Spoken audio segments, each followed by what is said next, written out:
Good afternoon, everybody, and thank you for joining me today. I would like to provide an update on our response to the UK government's changes to the job retention scheme, and also today to set out some of the work that the Welsh Government is doing to support public transport and, of course, the safe return to work. Now, as I've said before, the scale of the economic challenge that we face is enormous. Businesses across Wales, large and small, have seen at best both income and activity severely hit, if not stopped altogether. And that is why the UK government did the right thing in introducing the job retention scheme. It has been essential to enable large parts of our economy to hibernate through the crisis. It's been the platform on which we've been able to secure the public health lockdown. People and businesses needed the security of knowing that in complying with the rules, their livelihoods and their overheads would be supported in a meaningful way. Now, none of the devolved governments had the fiscal firepower to provide the intensity of support that the job retention scheme has been providing. It has demonstrated the greatest benefits of a four-nation approach to the crisis. And that is why our message to the UK government has been very clear over the last few weeks. It is essential that the job retention scheme is not withdrawn or scaled back too quickly and before businesses have been able to properly restart their operations. This was the essential point made in the letter that I and the Finance Minister sent to the Chancellor earlier this week, asking for the scheme to be extended. Now, Wales has the highest proportion of businesses applying for the job retention scheme. It stands at 74% here. That compares with 67% in England, 72% in Scotland, and 65% in Northern Ireland. Wales also has the highest proportion of businesses applying generally for UK government schemes.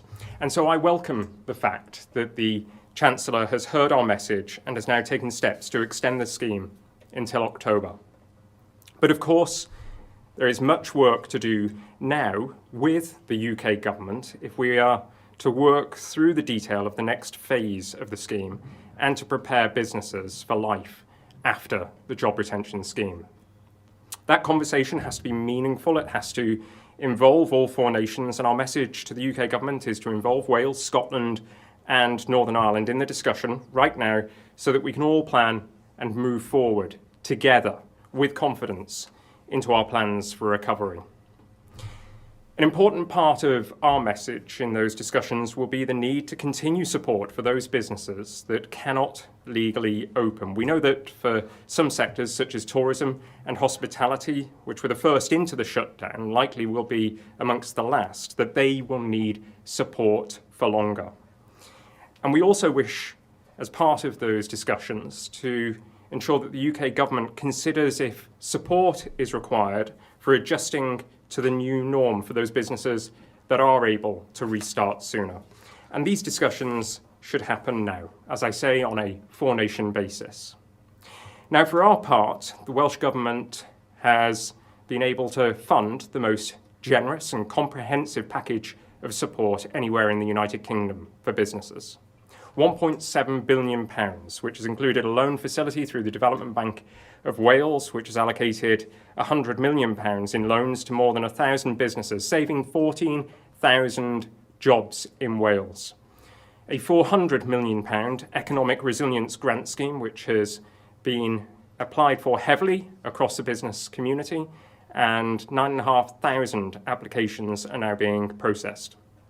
Support with business rates and grants for the leisure, tourism and hospitality sector. Nearly £600 million of relief grants have been paid to more than 47,000 small businesses in Wales.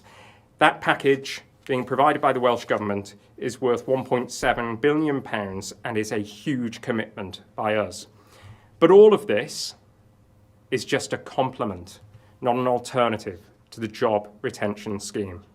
A less generous scheme risks both jeopardising both the fragile state of the lockdown and the wider economic recovery of both Wales and the United Kingdom. Now, In regards to transport, let me be clear. The First Minister said in his statement just last Friday that the stay-at-home regulations in Wales have been extended for a further 3 weeks. Only minor adjustments are being made to the regulations as we maintain maximum caution to ensure the virus does not spread. Our overarching message remains the same: stay at home, protect the NHS, save lives. Only travel when and where absolutely necessary. Now, whilst the first peak of infection has been passed across Wales as a whole, and it continues to fall, it's still too early for any significant lifting of the restrictions. That remains our very clear position. While we are very clear that the lockdown continues for now, it is important we prepare for the future ahead of us, and importantly that we talk to and engage with our partners about the future and about how our workplaces, our businesses and our public spaces can prepare for the new normal. When the evidence shows the time is right in Wales to start easing the stay-at-home restrictions to enable more people to return to work, it is very important that we put the right measures in place for people to feel safe and confident to do so. Nowhere is that more important than in transport. So later today, I'll be meeting with public transport unions and Transport for Wales to discuss the guidance we are developing in transport to prepare for that new normal. Now, you'll be aware that there have been calls from outside of Wales for people to avoid public transport. That is certainly not our message here in Wales. Not only does this store up social justice problems in the short term, bearing in mind that 1 in 5 people do not own a car and therefore desperately need to be able to access public transport to get to and from work, but we will also find it more difficult in the longer term to make progress on modal shift and decarbonisation. However, in the short term, we do need to think about how to manage demand. With 2 metre social distancing on our bus and rail rolling stock, we can expect capacity to fall to just 15% of what it was when we went into the coronavirus epidemic. So when the easing of lockdown comes, we will have to take steps to manage demand. Some of the measures that we are looking at and that I'll be talking to partners today about include prioritising use of public transport for key workers, encouraging more pre-booking of travel and better planning of travel, staggering shift patterns in the public sector and encouraging businesses to do so as well, and of course encouraging good remote working to continue. Now, it's likely that some of these measures will need cooperation and understanding from both the public sector and our partners across businesses and unions. But they are what is needed if we are to make public transport part of the answer to our return to work challenge. Now, finally, and looking to the longer term, this will all require a fundamental look at the way we shape our economy in Wales. Part of that will involve locking in some of the generational changes that we have seen in recent weeks of more people working from home, taking away many non-essential journeys. Of course, some of those journeys will return, but there is no doubt that we can work smarter coming out of this crisis, travelling less where we do not have to.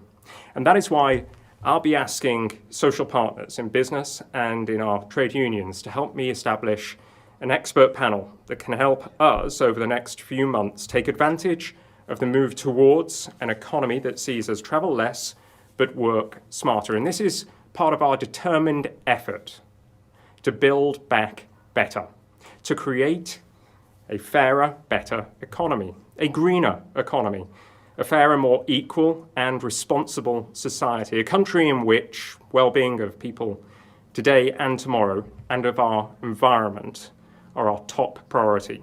Now, I've spoken recently with Metro Mayor Andy Burnham, who coined the phrase Build Back Better, and with Metro Mayor Steve Rotherham in Liverpool. And I explained to both of them how we in Wales are using our economic contract with businesses to build back better. And I can tell you today that the number of businesses to have signed the economic contract since the crisis began has increased by more than 1,000%. And to complement this action, I can also inform you today that in our campaign to Build Back Better, we are not granting Economic Resilience Fund to any businesses registered in tax havens. And now I'll take questions. First of all, Owain Phillips from ITV Wales. Good afternoon, Minister. Can I begin with small micro businesses? We've spoken to one bed and breakfast owner in Brecon today who feels that he hasn't had the support that he'd hoped for, feels that businesses like his have fallen through the cracks. What would you say to him? Well, first of all, Owain, we have offered businesses the most comprehensive and generous package of support anywhere in the United Kingdom. But in spite of this, and in spite of the UK government's interventions as well, there are still certain sectors, certain businesses that are falling through the gaps. That's why we've been very clear in saying there will be a second phase of the Economic Resilience Fund. Now, I can tell you that as part of our consideration, we're looking at how we can use that second phase to support non-VAT registered businesses, to support businesses that were only recently established and do not have tax returns for 2019 and 2020. And we're looking at businesses such as that which you've identified, where they pay council tax rather than business rates. And secondly, can I ask on housing and moving homes? That's something that's happening or starting to happen in England. For the avoidance of doubt, can you clarify the situation here in Wales? Can people move homes? Can people exchange on homes? And can people view potential homes? Well, people must observe the regulations that have been published, the guidance that is being published. And of course, whilst much of the legal sector is operating right now, so exchanges can take place, it is difficult in many respects to be able to view properties where space within flats or houses is confined. And it stands to reason that if you cannot abide by social distancing, you should not be carrying out viewings. If you are able to, then we will look at the regulations, we will review them on a regular basis. But our message is to people right now, unless it's essential that you undertake activities, that you work away from home, then you should not be doing it. We'll now move on to Brian Meechan from BBC Wales. Firstly, you've talked about what has been done already for businesses, but the Federation of Small Businesses today has released a report talking about two things they want to see. One of them is grants from the Welsh Government to help businesses introduce social distancing measures in workplaces, and also a tourism hibernation scheme to allow cheap loans that don't have to be paid back until the season begins next year. Are you looking at both of those potentially to introduce? Well, thank you, Brian. I referred to the first point in my statement. I said as part of the early discussions that I'd wish to have with UK government, we need to consider what sort of financial support could be put in place by the Treasury to assist businesses in adjusting to the new normal. That's why I want those discussions to take place sooner rather than later, because businesses need to plan right now and they need to have the surety of knowing whether they're going to get financial support for those measures that may be needed.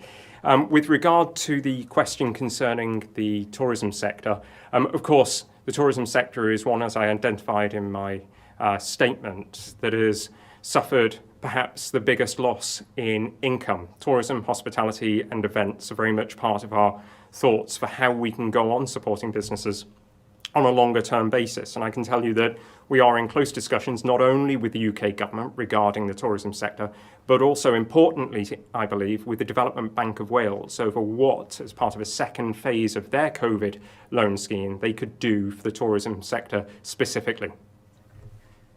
There's GDP figures out today, also some leaked documents from the Treasury about the potential for increasing taxes and cutting spending in order to try and cut the deficit that's been caused by money that's going into the coronavirus. What sort of discussions is the Welsh Government having about that potential now, and what sort of impact would it have on funding here? We don't comment on leaked reports, but our discussions with UK government are taking place on a very regular basis. It must be said that we've never communicated in many areas more than we are now with our UK government counterparts, and indeed with the other devolved administrations. What we would say to the UK government is to learn lessons from history, learn lessons from other nations, and to ensure that growth can be can be actioned as soon as possible, but that it is sustainable growth, and that as we emerge from the coronavirus crisis, we do not allow an economy to develop that sees those who are the most well off as we went into it extend their wealth beyond those who were the least well off. This is an opportunity that we must take to shape a fairer economy, and therefore any spending and tax plans by UK government must ensure that we narrow the gap between the richest and the poorest, that we develop a green economy, and that we develop a society that is more compassionate, that is fairer and more equal.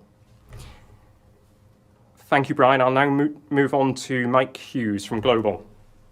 Mike. Thank you, Minister. Just on those GDP figures, there will be lots of businesses and members of the public who will be incredibly worried at the moment. What is your message to the poorest communities in Wales who for a long time throughout this crisis have already faced shrinking job prospects, have already tightened their belts to the very last notch, but who woke up this morning and heard on the television and radio that when it comes to the economy, the worst is yet to come? The message to those people is quite simple. Those who are the least well off, the furthest from the jobs market, people who have suffered the most before the coronavirus crisis, will be first and foremost in our minds as we shape the recovery from the crisis. As I've said, we wish to build back better, and to do so, we need to make sure that people are empowered and that they have all of the opportunities possible to reach a better point in life in the future than they were existing in before coronavirus. Thank you. And just on transport, given the images of packed buses in London this morning as people started to return to work there, I know you say you have discussions ongoing later today, but do you accept that the demand for public transport will always be there, and trying to employ social distancing on buses and trains is going to be incredibly hard? And given that before this pandemic, trying to stand 2 meters apart from anyone on a peak time service was virtually impossible. Well, social distancing is going to be absolutely vital in resuming more public transport services. And I said in my statement that whilst we would never say to people avoid public transport, there will nonetheless be the need to ensure that we manage demand. And in spite of the calls for the general public, particularly in the larger cities of England, to avoid public transport, people are not doing that. They are still going to bus and train stations. It's my view that we should proceed cautiously. We should proceed in collaboration with bus and rail operators and the general public, and that we need to have systems in place that can manage demand for public transport before we restart more services. It's absolutely vital in the interests of public health. But equally, the reason that I would never say avoid public transport is because 1 in 5 people in Wales do not own a car and cannot get to and from work other than by public transport. So in terms of looking at the prioritisation of passenger movements on the public transport network, clearly those essential workers and those people who do not have access to a car will be prioritised first. Thank you, Mike. And I'll now go to Sean Barry from Wales Online. Sean, good morning. Good afternoon, rather.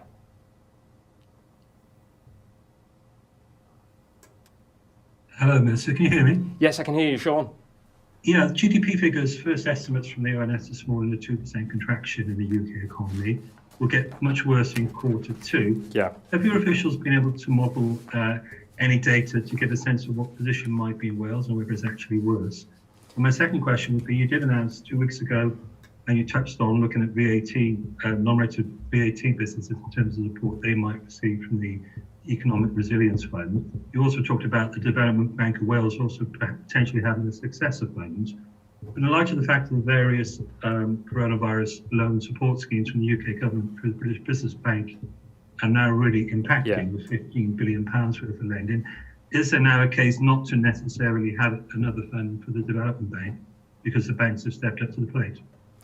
Well, that's why we're taking our time. It's a really valid question. It's why we're taking our time to assess the beneficial impact of CBILS and the Bounce Back Loan Scheme. But we're not going to rule out a future role for the Development Bank of Wales, particularly, as I said, in my response to Owain, for certain sectors, including tourism. And in terms of the question about GDP, Sean, and assessments that are specific to Wales, this morning, I and my colleagues in government and opposition leaders were given the latest update from the chief economist within the Welsh Government concerning the position across the UK and also the likely impact of the GDP hit on Wales, including the sort of jobs that could be lost in a reasonable case scenario.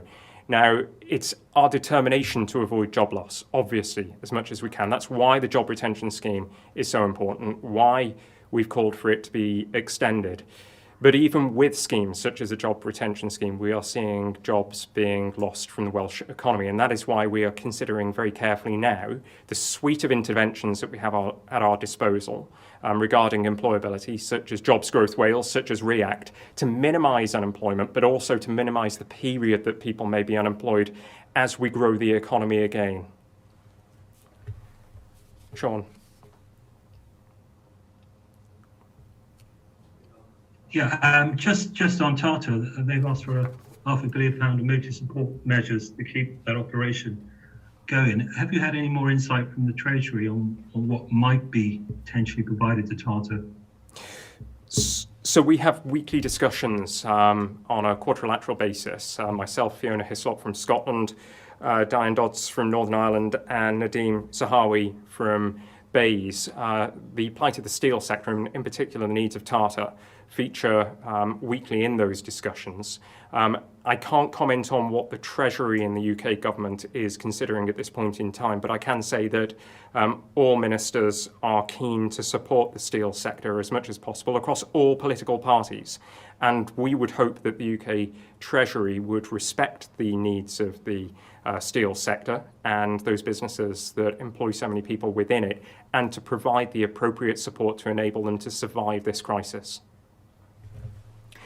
Thank you, Sean. I'm going to move to Mikey Smith from the Mirror. Hi.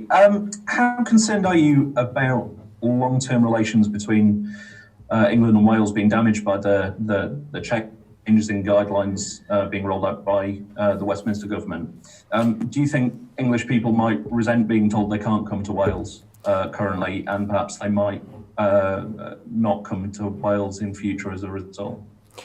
I'd like to say to people across Wales and England and Scotland, Northern Ireland and further afield, you are going to be very warmly welcomed to Wales when we are through this crisis. But for the time being, whether you live in Wales, whether you live in England or further afield, please right now stay home unless it's absolutely essential. Caravan parks and campsites are closed in Wales. Snowdon is closed. Pen y Fan is closed. Right now, our key concern, your key concern, is in protecting your own life, the lives of your family members, your neighbours, and the rest of the country. So please show respect to all parts of the United Kingdom at this moment in time. And as I say, once we are through this crisis, we will be throwing open our arms and welcoming all visitors to Wales, but that time is not now. And just quickly, you mentioned before that there would be restrictions on some bailout funding being restricted to companies that are based in tax havens. That's obviously a measure that's been introduced in a number of countries. Do you think that's, would you like to see that rolled out across the UK?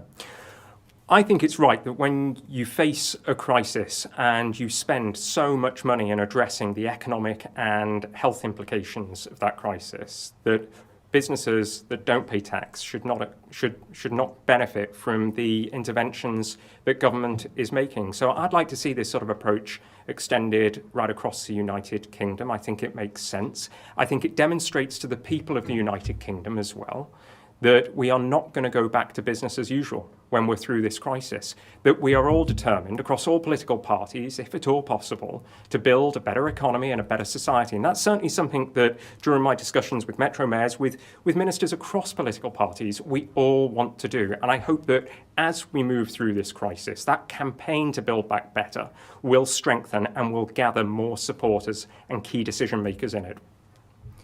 Thank you, Mikey. And Josie LeVay from County Times. Good afternoon. Good afternoon. On a similar sort of line, we are seeing increasing concerns from our readers on the amount of people coming from across the border into Powys. And I was wondering, if not a formal border, if any form of roadblocks might be put in place on maybe smaller B roads or if not the case, if there will be any increased resources being put into police forces. So we're working very closely, Josie, with police forces around Wales, and indeed on a cross-border basis we're working with police forces in England to try to minimise the instances of irresponsible behaviour that unfortunately we have witnessed. And I should just say it is not just that people are travelling across the border, whether it's from England to Wales or Wales into England. It's also the case that some people are not behaving appropriately within Wales and are travelling too far for exercise when they should obviously not be doing so.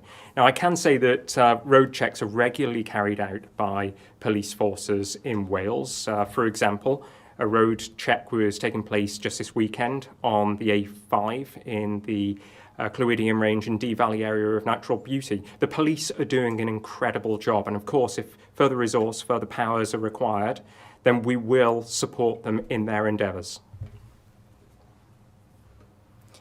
Okay, any supplementary, Josie? No, that's all. Thank you very much. Thank you. Rob Taylor from Wrexham.com.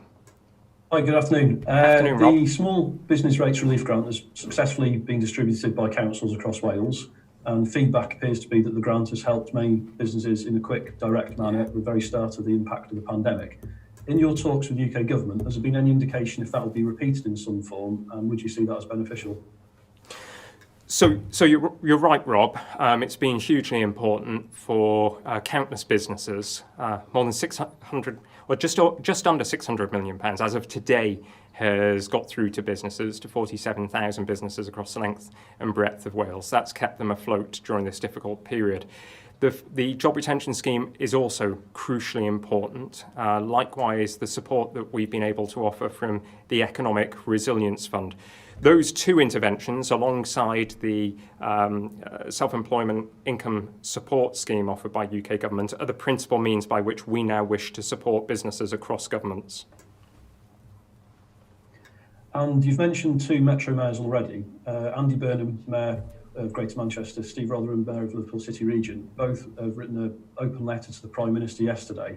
And in the letter they say the northwest of England has experienced the highest number of new cases last week, with no downward trajectory either.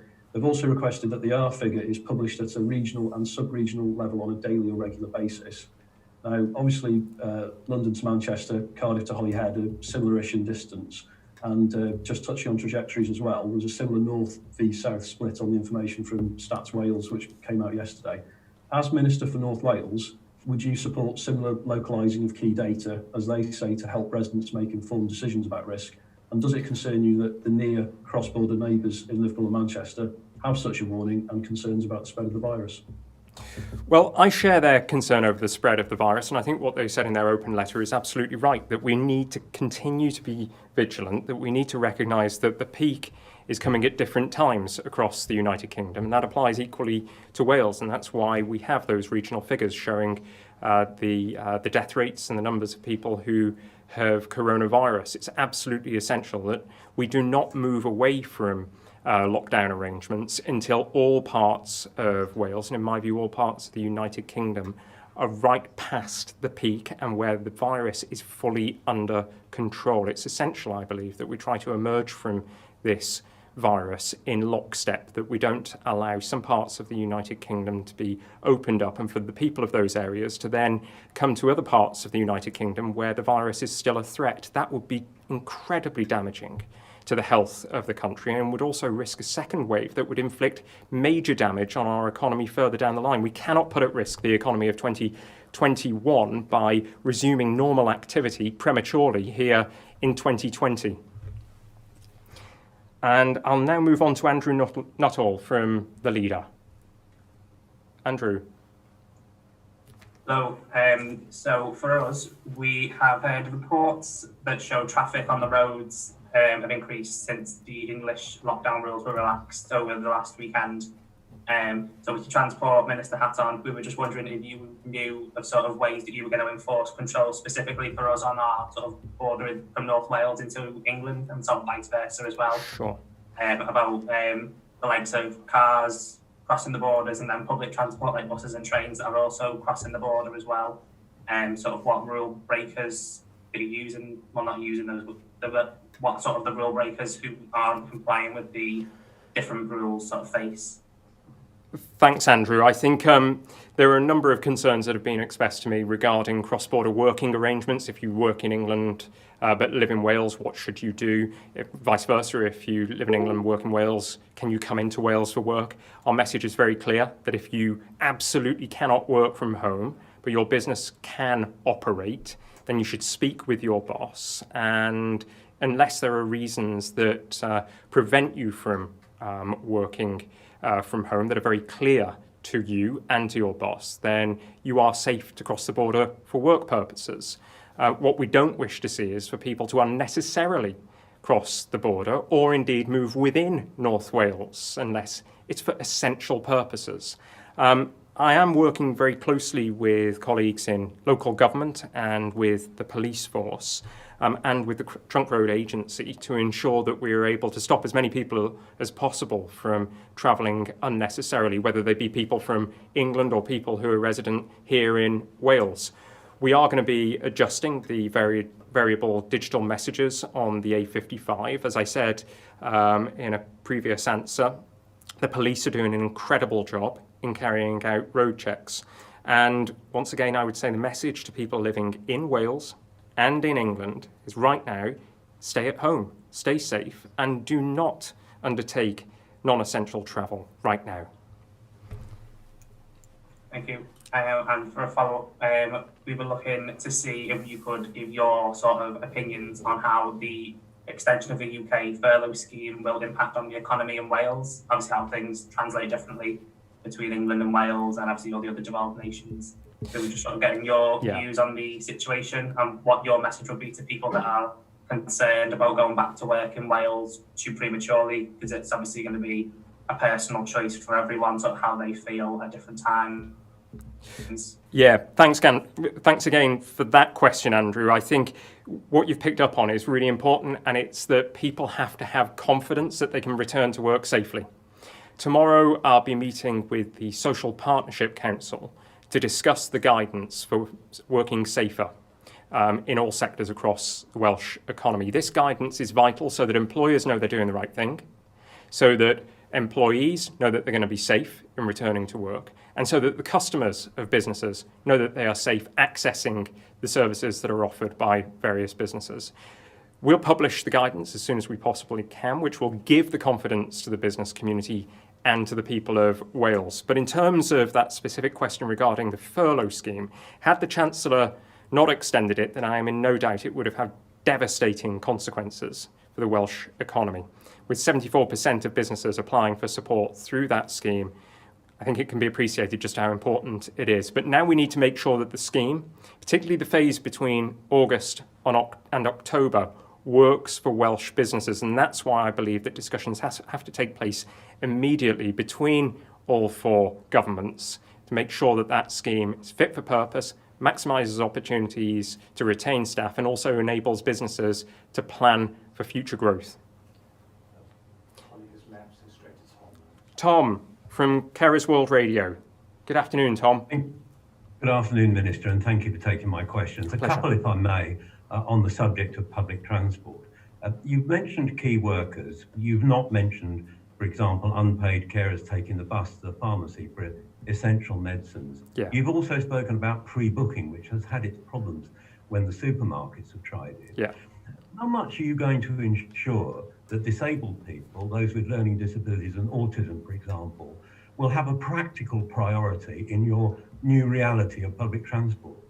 Oh, they would absolutely be prioritised. We are embracing the requirements for us to act in a way that ensures that equalities across the population are adhered to, that we make sure that we support those people who require support. And in terms of unpaid carers, of course, we would ensure that they are part of the priority group. Likewise, those other groups that you have been identifying. It's vital in terms of social justice that we use public transport as a means to empower people, to enrich people's lives, rather than to inhibit people's movements. And secondly, Minister, if I could follow up, and if, as you recognise, people in those categories are able to use the bus, will you be expecting them to wear face coverings? So our guidance, our recommendations are broadly in line with what the UK government has said, that whilst it will not be obligatory to wear a face covering, if you wish to do so, then by all means do so. If you feel safer, if you feel more secure wearing a face covering, then do so. The Chief Medical Officer for Wales has today provided online information about the benefits of face coverings. I think that will enable people to reach an informed decision as to whether they wish to wear a face covering. And complementing that, there is already guidance from UK government concerning how you can actually make a face covering from a t-shirt or a stretch of cotton material. So people do now have the information at hand, not just to be well informed, but also if they wish to make a face covering, they can now do so. Thank you. Thanks. Thank you again to everybody for joining us this afternoon.